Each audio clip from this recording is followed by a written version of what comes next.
শেখ হাসিনা বলেছেন তার দল আওয়ামী লীগ আসন্ন জাতীয় নির্বাচনে অংশ নিতে প্রস্তুত। ভারতের প্রধানমন্ত্রী শেখ হাসিনা ছাড়া বাংলাদেশে কোনো নির্বাচন হবে না। আওয়ামী লীগ দর্শক, শেখ হাসিনাকে ছাড়া নির্বাচন হবে না, স্পষ্ট ঘোষণা সিসি এবং ডক্টর ইউনূসের। এসব কি হতে যাচ্ছে বাংলাদেশে? তাহলে কি ফেব্রুয়ারিতে নির্বাচন হচ্ছে না?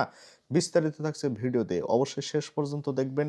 চ্যানেলটি সাবস্ক্রাইব করবেন, নিত্য নতুন ভিডিও পাবেন ইনশাআল্লাহ।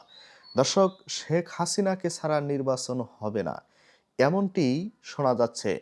বড় বড় পদে যারা বসে আছে, উপদেষ্টার পদে যারা বসে আছে, তারা অনেকেই বলছে যে শেখ হাসিনাকে ছাড়া নির্বাচন হবে না। বিশেষ করে ডক্টর আসিফ নজরুল স্যার, তিনি তো ভারতপন্থীদেরই একজন, তিনি তো ভারতের দালাল।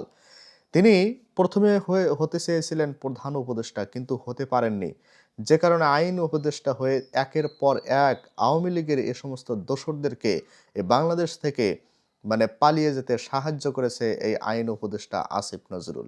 এখন তাদের মুখ থেকে শোনা যাচ্ছে যে শেখ হাসিনাকে ছাড়া নির্বাচন করলে এই নির্বাচন গ্রহণযোগ্য হবে না গোটা বিশ্বের কাছে, গোটা পৃথিবীর কাছে।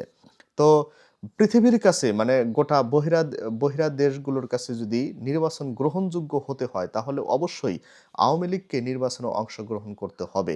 ইতিমধ্যে ফেব্রুয়ারিতে যে নির্বাচন হবে, এই নির্বাচনে যে আওয়ামী লীগ অংশগ্রহণ করবে এবং তার সাথে যে আরও 14 দল আছে, জাতীয় পার্টি সহ বেশ কয়েকটি দল আছে, তারা যে অংশগ্রহণ করবে এমনটি কিন্তু চূড়ান্ত হয়ে যাচ্ছে ভিতরে ভিতরে, এটি কিন্তু এখনো প্রকাশ করা হয়নি।